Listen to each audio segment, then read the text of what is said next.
Okay guys, तो welcome back again in 4B engineers. तो daily dose का हम फिर स्टार्ट कर रहे हैं नए लेक्चर। तो आज के लेक्चर में हम ऐसे ही खूब सारे टेक्निकल के 10 क्वेश्चन हम जनरली आपको बताया कि हर डेली डोज में हम टोटल 12 क्वेश्चन को कवर करते हैं, जिसमें से 10 हमारा टेक्निकल क्वेश्चन होता है, एक हमारा जीके क्वेश्चन, एक हमारा रीजनिंग क्वेश्चन रहता है। ये इसलिए करा रहे हैं, एप्टी क्वेश्चन भी मैं अभी डाल नहीं रहा हूँ, बट डालूंगा जैसे जैसे हमें और भी काम रहता है, फ्री होता रहूँगा डालूंगा। रीजनिंग की क्लासेस भी मैं जल्दी चालू करने वाला हूँ।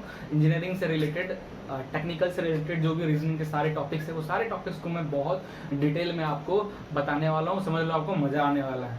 कुछ दिन बाद ही मैं लेक्चर जल्दी चालू करूँगा।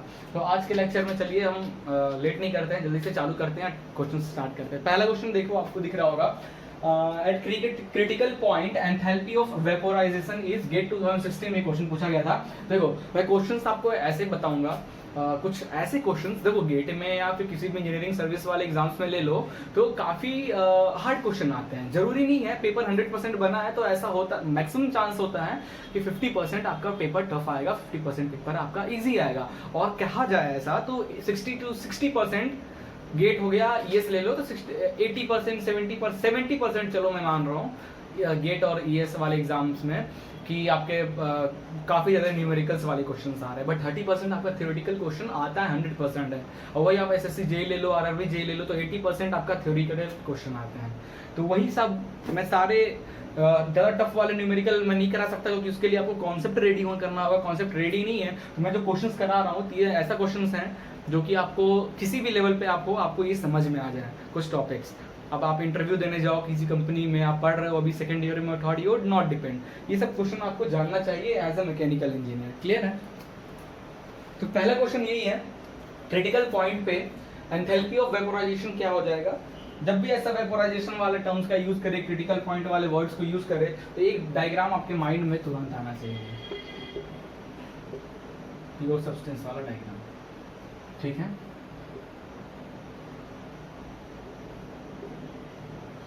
ये होता है हमारा क्रिटिकल पॉइंट। ठीक है, ये जो लाइन हमारा है इधर वाला, इसको हम लोग कहते हैं सैचुरेशन वेपर लाइन। मतलब यहाँ पे जो भी सब्सटेंस इस पॉइंट पे आया तो फुल्ली वेपर में है, उसमें लिक्विड नहीं है। इस पॉइंट पे कोई है, इसको हम लोग कहते हैं सैचुरेटेड लिक्विड लाइन। क्लियर है? तो एट क्रिटिकल पॉइंट पे एंथैल्पी ऑफ वेपोराइजेशन क्या होगा, मतलब एंथैल्पी ऑफ वेपोराइजेशन का मतलब हो रहा है लेटेंट हीट की बात कर रहा है। टेम्परेचर यहाँ पे एक्सचेंज नहीं होता, यहाँ पे सिर्फ फेज चेंज होते हैं। ठीक है, तो क्या देखोगे आप, ये देखो, फॉर प्रेशर 1 के लिए लाइन है, ये प्रेशर 2 के लिए लाइन है। तो अभी लेटेंट हीट इतना था एट प्रेशर 1 के लिए। क्लियर है? फिर देखोगे ये कम हो गया, लेटेंट हीट देखो कम होती है। पहले बताओ इनका डिस्टेंस इतना था, फिर इतना हुआ, फिर इतना, फिर इतना, इस पॉइंट पे क्या हो जाएगा, 0। तो option 1 is your right answer, ना कि आप मैक्सिमम मिनिमम मान देना। क्या हो रहा है, लेटेंट हीट कम होते जा रहा है, तो एंथैल्पी ऑफ वेपोराइजेशन क्या होगा, 0 इज योर राइट आंसर। ठीक है, नाउ नेक्स्ट क्वेश्चन देखते हैं। ओके, ये क्वेश्चन देखिए, बहुत अच्छा क्वेश्चन है। Question 2, which statement is correct when saturated pressure of vapour increases.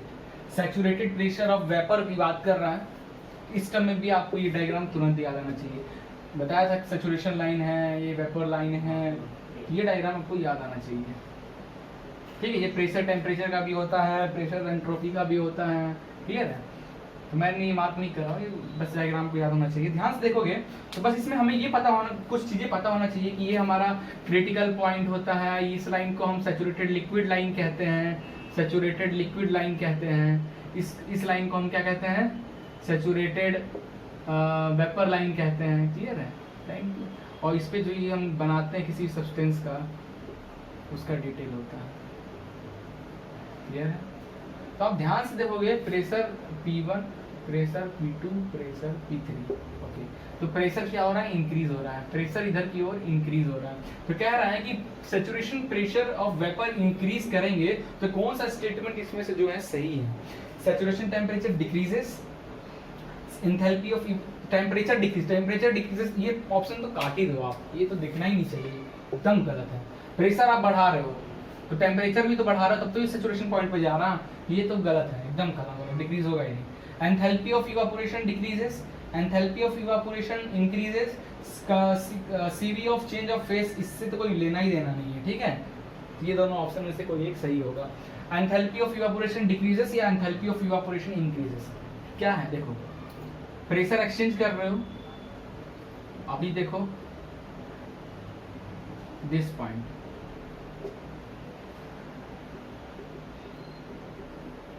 One dash, one double dash, क्या हो रहा है, ठीक है, क्या हो रहा है यहाँ पे, सेम क्वेश्चन है।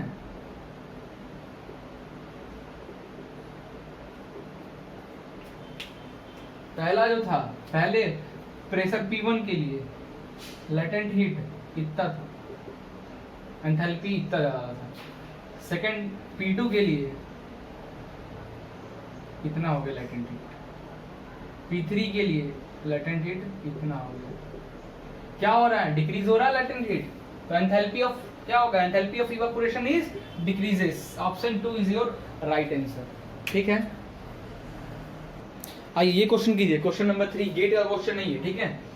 गेट 2016 में क्वेश्चन पूछा गया था, ट्रिपल पॉइंट, सबसे पहले यूनरी डायग्राम बना लीजिए, इसको इसे कहते हैं हम लोग यूनरी डायग्राम, ठीक है। ये पॉइंट जो होता है ये ट्रिपल पॉइंट बताता है, सॉलिड लिक्विड गैस, ठीक है। ये पॉइंट को हम लोग कहते हैं ट्रिपल पॉइंट यूनरी डायग्राम में। क्या फॉर्मूला होता है, कभी भी हमें डिग्री ऑफ फ्रीडम किसी प्योर सब्सटेंस का बताना हो, phase plus degree of freedom is equal to component plus 2, ठीक है। तो इस पॉइंट पे जो फेस है, सॉलिड भी है, लिक्विड भी है, गैस भी है, क्लियर है। तो फेस तो हो गया 3, डिग्री ऑफ फ्रीडम हमें कैलकुलेट करना है। कंपोनेंट क्या है, प्योर सब्सटेंस की बात कर रहा है तो एक ही होगा, कंपोनेंट 1 प्लस 2, तो क्या हो जाएगा डिग्री ऑफ फ्रीडम, 3 इधर भी, 3 minus 3 0, option 1 is your right answer, ठीक है। अब अच्छा, इसमें मैं एक चीज और बता रहा हूँ, अब मैं पूछूं, क्लियर है, अब मैं पूछूं इसी में आपको थोड़ा और डिटेल दे रहा हूँ कि मैं सॉलिड के लिए या लिक्विड के लिए, गैस के लिए, किसी एक के लिए बात करूं, फॉर्मूला लिखिए, phase plus freedom is equal to component plus 2। Phase क्या है, या तो सॉलिड है या तो लिक्विड है या तो गैस है, 1 plus degree of freedom F. Component क्या है, वाटर ही होगा, मतलब वाटर के लिए अगर हम देख रहे हैं तो वाटर ही है ना, कंपोनेंट 1 प्लस 2, ठीक है। तो 2 प्लस 1 3, डिग्री ऑफ फ्रीडम हो जाएगा 2, क्लियर। एक और एग्जांपल देता, सॉलिड प्लस लिक्विड के लिए देख रहे हैं तो फेस तो हो जाएगा solid plus liquid 2 plus F, component क्या है, वाटर ही है ना, 1 प्लस 2, वाटर के केस में बता रहा हूँ। तो फ्रीडम क्या हो जाएगा, 2 प्लस 3, 3 में से 1, degree of freedom is 1, clear है। ऐसे चेंज होता है। नाउ नेक्स्ट क्वेश्चन अब देखेंगे, ओके। क्वेश्चन नंबर 4 देखिए, for a particular ideal gas the value okay, the value of R is इतना, ठीक है, 0.280 दिया हुआ है कैरेक्टरिस्टिक गैस कांस्टेंट की value, and the value of lambda that is adiabatic index, होता है ना, पीवी पावर गामा, ये गामा है, क्या है, एडियाबैटिक इंडेक्स, क्लियर है। तो adiabatic index is 1.375, the value of CP and CV respectively, CP and CV की वैल्यू क्या है, ऑप्शन दिए होंगे, आपको आंसर बताना। देखो जनरली आसान क्वेश्चन है, ऐसा मत समझो ये फार्मूला लग रहा है, ये जो फार्मूला मैं बताने जा रहा हूँ ये आपको पता होना चाहिए, क्लियर है, पता होना चाहिए। और थर्मोडायनामिक्स आप 11th 12th में भी अगर टॉपिक पढ़ोगे तो ये फार्मूला आपको याद होगा, क्या मैं भी लिख रहा हूँ वो याद हो जाएगा, Cp minus Cv is equal to R, याद है ये फार्मूला, फार्मूला नंबर 1, ये आपको ये पता होना चाहिए, क्लियर है। और lambda is equal to Cp upon Cv, ये भी होता है, ये फार्मूला भी याद है, फॉर्मूला नंबर 2। ये दो फॉर्मूला आपको एकदम अच्छे से याद रखना है। अब इन दोनों फॉर्मूला के हेल्प से हम Cp और Cv की वैल्यू बताएंगे। देखो क्या किया जाए, Cv की वैल्यू निकालना है, ठीक है, तो काम करते हैं, इसमें पुट कर देते हैं, तो Cp हो जाएगा, इस Cp की जगह पे मैं लिख देता हूँ गामा, करो इसको वीडियो पॉज करके कोशिश करो सॉल्व करने की, is equal to R, clear है। तो Cv कॉमन लेंगे तो gamma minus 1 is equal to R, तो Cv हो जाएगा R गामा माइनस 1, ठीक है, क्लियर है। R की वैल्यू कितनी दी हुई है, 0.280, 0.280, गामा की वैल्यू है 1.317, 1.375 माइनस 1, ठीक है। तो इसको आप सॉल्व करोगे तो आपका आंसर आएगा 0.74 Cv की वैल्यू आएगी 0.746 किलो जूल पर केजी केल्विन। नोट कर लो इसको, ये वैल्यू होगी Cv की। अब Cp की वैल्यू क्या होगी? Cp की वैल्यू तो देखो हमारे पास वैल्यू गामा और आर का है, इसलिए हम उस वैल्यू में फॉर्मूला चेंज कर रहे हैं। Cp इज इक्वल टू क्या हो जाएगा? R plus Cv। Okay, Cp is equal to R plus Cv, ठीक है। और Cv क्या है? Cp अपॉन गामा, तो Cp is equal to R plus Cv तो क्या लिख सकते हैं? Cp अपॉन गामा, इधर ले लो, कॉमन ले लो इनमें से, तो आपकी जो Cp की वैल्यू आएगी R गामा प्लस 1, ठीक है। नहीं इधर बढ़ा, तो कर ही लेते हैं ना अपन। Cp minus Cp upon gamma is equal to R, clear है। तो यहाँ से अगर मैं Cp कॉमन लूँ तो हो जाएगा 1 minus 1 upon gamma is equal to R, तो Cp हो जाएगा गामा माइनस 1 अपॉन R, तो Cp हो जाएगा R अपॉन गामा माइनस 1, ठीक है। रेडी हो गया फॉर्मूला? नोट कर लो, देख लो एक बार, चेक कर लो, सही है ना। ना अब मैं वैल्यू पुट कर रहा हूँ, अब मैं वैल्यू पुट कर रहा हूँ, तो Cp is equal to gamma कितना है? 1.375 इंटू R है 0.280 अपॉन 1.375 माइनस 1, माइनस ही है ना, माइनस 1, ठीक है। तो Cp की वैल्यू आपकी आएगी 1.0267 किलो जूल पर केजी केल्विन। तो Cp और Cv की वैल्यू अब जो ऑप्शन दिए होंगे इससे नियरेस्ट जो भी ऑप्शन होगा वो सही होगा, ठीक है। नेक्स्ट क्वेश्चन अब हम देखते हैं। क्वेश्चन 5 देखिए, बहुत आसान क्वेश्चन है, इसका आंसर भी लिख दिया। The enthalpy of steam is defined by, generally enthalpy का फॉर्मूला होता है H is equal to U plus PV। Enthalpy का फॉर्मूला याद रखना है आपको। तो ऐसे ऑप्शन दे देंगे आपको, खूब उल्टा सीधा लिख के दे देगा, तो इसका मतलब क्या हो इस फॉर्मूला का मतलब? ये फॉर्मूला तो याद है ना एंथैल्पी का, यही होता है एंथैल्पी का फॉर्मूला हमेशा, ठीक है। किस स्टीम के लिए हो चाहे किसी के लिए हो। तो U क्या है? Internal energy. तो क्या कह रहा है? Sum of internal energy and product of pressure and volume, इन दोनों का sum is called enthalpy of steam, ठीक है। ओके, ये क्वेश्चन देखिए, एसएससी जेईई 2016 में पूछा गया था। जेईई 2016 में क्वेश्चन पूछा गया था, which gas among the following have highest adiabatic index? Adiabatic index, this is the adiabatic index.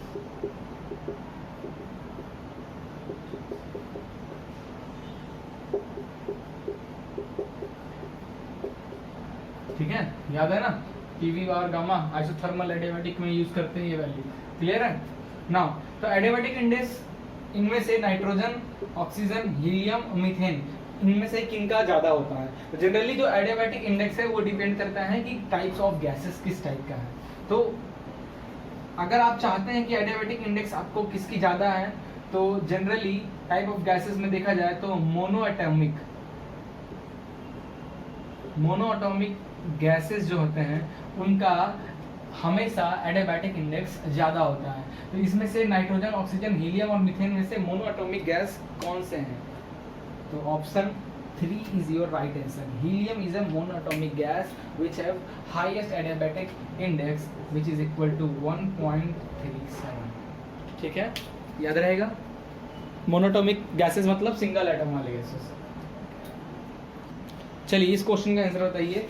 ये क्वेश्चन 2014 में पूछा गया था, 2014 में पूछा गया था एसएससी जेईई में, ठीक है।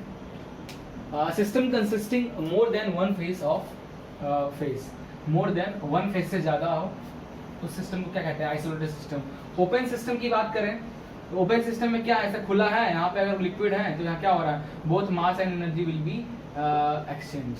क्लोज सिस्टम में क्या होगा? ओनली एनर्जी विल एक्सचेंज, ठीक है, इसमें both mass and energy. Isolated system में कुछ भी नहीं, जीरो। हेटेरोजेनस सिस्टम क्या है? टू फेस ऑफ सिस्टम, तो हेट्रोजेनस मतलब दो फेस ऑफ मिक्सचर, तो option 3 is your right answer, ठीक है, heterogeneous systems. Okay, question number 8 RRB JEE 2016 में पूछा गया था। आरआरबी जेईई में sublimation region is the region where, तो आप अगर यूनिटरी डायग्राम बनाओगे तो ऐसा कुछ बनता है, इसको कहते हैं triple point solid liquid gas कहते हैं। सब्लिमेशन रीजन, सब्लिमेशन का मतलब क्या हुआ, solid directly converted into gas is called sublimation reason. In that reason, solid and the vapor or the solid and the gas are in equilibrium state. Are in equilibrium state. तो option में आपका जो भी खूब सारे option दिए होंगे तो उसमें आप ऑप्शन ये मारना कि sublimation region is the region where solid and gas are in equilibrium state. तभी तो सॉलिड डायरेक्टली चेंज होगा गैस में। इक्विलिब्रियम मतलब क्या, दोनों तरफ बैलेंस होना है, ठीक है। तो सब्लिमेशन होता है सॉलिड चेंज इनटू गैस। अब मैं थोड़ा याद दिलाता हूँ, कुछ लोग भूल गए होंगे। सॉलिड अगर लिक्विड में चेंज हो रहा है इसे हम लोग कहते हैं मेल्टिंग, क्लियर है। लिक्विड अगर सॉलिड में चेंज हो रहा है इसे हम लोग कहते हैं फ्रीजिंग, क्लियर है। लिक्विड अगर वेपर में चेंज हो रहा है तो इसे हम लोग कहते हैं वेपोराइजेशन, ठीक है। और वेपर अगर लिक्विड में चेंज होता है तो कंडेंसेशन, कंडेंसेशन, ठीक है। और सॉलिड अगर वेपर में चेंज होता है तो अभी हमने पढ़ा सब्लिमेशन, और वेपर अगर डायरेक्ट सॉलिड में आ जाता है तो sublimation, sublimation. Solid directly change into gas, solid directly change into vapour is called sublimation, in which solid and vapor or gas are in equilibrium. In melting, solid and liquid are in equilibrium. In freezing, liquid and solid are in equilibrium state. Clear है। इस answer question का answer हमारा ये हो जाएगा, solid and gas are in equilibrium state, ठीक है। Now next question देखते हैं। ओके, इसका एग्जांपल देख लिया जाए। सॉलिड चेंज इनटू गैस क्या होता है, direct solid naphthalene ball, naphthalene ball directly this naphthalene ball change into gases, गायब हो जाता है, कोई लिक्विड नहीं छोड़ता है, ठीक है। Naphthalene ball is example. ये क्वेश्चन बताइए, ये क्वेश्चन पूछा गया था 2018, ओके 2018 में एसएससी जेईई का क्वेश्चन है, 2018 का ये क्वेश्चन, अच्छा क्वेश्चन है, प्योर स्टेट्स टॉपिक्स की क्वेश्चन है। A state where all the phases of water simultaneously coexist is called, लीजिए यूनरी डायग्राम, इसको कहते हैं यूनरी डायग्राम, मैंने बनाया, ये पॉइंट होता है, दैट्स कॉल्ड ट्रिपल पॉइंट, जहाँ पे सॉलिड लिक्विड और गैस की लाइनें, ये लाइनें आकर एक दूसरे से कोएग्जिस्ट इस पॉइंट पे होती है, तो triple point line is your right answer, ठीक है। चलिए ये क्वेश्चन बताइए, 2012 engineering service, okay engineering service 2012 में क्वेश्चन पूछा गया था। In PV diagram of pure substance the constant temperature line in saturated liquid vapour region is converging diverging intersecting at parallel.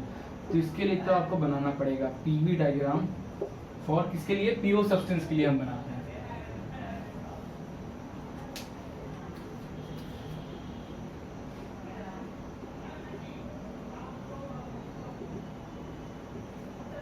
क्या ये हो क्या रहा है, ये लाइन और ये लाइन क्या हो रहा है, एक दूसरे के क्या है, पैरेलल है, option 4 is your right answer, ठीक है। बस यही था। ओके तो आज का जीके क्वेश्चन है क्वेश्चन 11, आज का क्वेश्चन आईफा अवार्ड पे है। IIFA, आईफा इसका फुल फॉर्म क्या होता है, इंटरनेशनल इंडियन फिल्म एकेडमी। ये 2000 में स्टार्ट हुआ था, जनरली इसको 2000 में स्टार्ट हुआ था और ये लंदन में कंडक्ट किया गया था ये प्रोग्राम, ठीक है। तो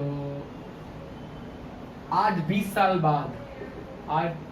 बाद पहली बार इंडिया में इसको मतलब कंडक्ट किया गया है, ठीक है। 20 साल बाद, सबसे पहले 2000 में इसका लॉन्चिंग हुआ था, लंदन में ये चीज़ मनाया जा रहा था, कंडक्ट किया गया था। आज 20 साल बाद पहली बार इंडिया में आईफा कंडक्ट हो रहा है, कहाँ, मुंबई में, मुंबई में, क्लियर है। अब कुछ बात किया जाए बेस्ट एक्टर इस बार 2019 की बात कर रहा हूँ, ठीक है। 2019 की best actor award Ranveer Singh को दिया गया है। Best actress award Alia Bhatt को मिला है। और बेस्ट मूवी की बात करें तो राजी मूवी की है, जिसमें हमारा विकी कौशल और आलिया भट्ट थे। क्लियर है? तो ये कुछ टॉपिक्स है, ये आपको याद रखना है। नाउ नेक्स्ट क्वेश्चन देखते हैं। ओके, क्वेश्चन नंबर 12 देखते हैं। तो इससे पहले जो हमने डे पढ़ा था उसमें बताया था कि ऑफ वाला ऐसे काफ़ी बड़े बड़े जो क्वेश्चन आते हैं तो उनको करने का आपको ट्रिक बताया था। ठीक है, एक दो क्वेश्चन और मैं बताऊंगा। तो ये सेकंड टाइप का क्वेश्चन है जिसमें ऑफ वगैरह ऐसा कुछ दिया ही नहीं है। और थर्ड टाइप का टोटल 3 टाइप्स में क्वेश्चन आते हैं इस टॉपिक से, कोड लैंग्वेज वाला। ठीक है, वो नेक्स्ट लेक्चर में हम आपको क्वेश्चन कराऊंगा। ये क्वेश्चन है और आज का लास्ट क्वेश्चन है रीजनिंग का, ब्लड एंड रिलेशन के टॉपिक का है। Pointing to a man, Om said, Om ने कहा, that is my brother okay, that is my daughter's father's only brothers। Clear है? ओम ने कहा, ओम क्या है, मेल है तो मैंने प्लस से दिखाया। that is my daughter, my daughter, माई कौन हुआ, ओम, इसका डॉटर मतलब सेकंड जनरेशन गया तो ये साइन यूज करेंगे हम, ये हो गई डॉटर, डॉटर मतलब फीमेल है, का डॉटर्स फादर्स ओनली, डॉटर्स का फादर मतलब ओम खुद हो गया, का भाई, तो ओम का सेम जनरेशन, ओम का ब्रदर जो होगा वो सेम जनरेशन में होगा, का भाई। How is Om related to that man? Okay, Om इस मैन से क्या, ब्रदर, भैया आंसर दिख ही रहा है, ब्रदर। और ये क्वेश्चन कहता कि how the daughter related to this person, daughter related to this person, तो डॉटर मतलब ओम की बेटी, ओम का भाई, तो बेटी क्या लगेगी इसका, क्या, अंकल, अंकल। ठीक है, ये ब्रदर जो ओम के ब्रदर हैं, डॉटर है क्या लगेंगे, अंकल। क्लियर है? और ओम रे कौन है, ब्रदर। ये तो हो गया ऐसा क्वेश्चन। अच्छा, इसको हम ट्रिक में कर सकते थे क्या, देखते हैं। स्टार्टिंग में इसमें ऑफ वगैरह कुछ है नहीं, only father, my one daughter, two का फादर, ओनली ब्रदर, 4 कैरेक्टर, नहीं इसको नहीं कर सकते हैं। ठीक है, तो आपको यहाँ पे कहीं कॉमन सेंस लगाना पड़ेगा। तो कुछ ही क्वेश्चन जो ऑफ वाले क्वेश्चन है ना, ऑफ ऑफ ऑफ ऐसे वाला काफ़ी कॉम्प्लिकेटेड हो जाते हैं बड़े से, तो वो लास्ट ऑफ से स्टार्ट करने वाले, वहाँ पे आप कर सकते हो, हर जगह काम नहीं आता। ठीक है, तो मैक्सिमम क्वेश्चन जो है वैसा ही मिलता है, एक आध गलती से कहीं ऐसा टाइप का क्वेश्चन आपको दे देता है जिसमें नहीं करता है। क्लियर है? तो 2 टाइप का क्वेश्चन करा दिया, एक टाइप का क्वेश्चन आपको और कराऊंगा ना। तो वीडियो डेली डोज स्टार्ट हो चुका है, बीच में मैं वीडियो नहीं बना पाया था, इसके पीछे रीजन था, मेरी तबियत खराब थी इसलिए मैं नहीं बना पा रहा था। अब मैं कोशिश करूंगा इसको डेली रखने का, बट हाँ संडे को मैं भी लीव लूँगा। ठीक है, तो हफ्ते में 6 दिन ही आपकी वीडियोज़ आएंगी। Okay, thank you.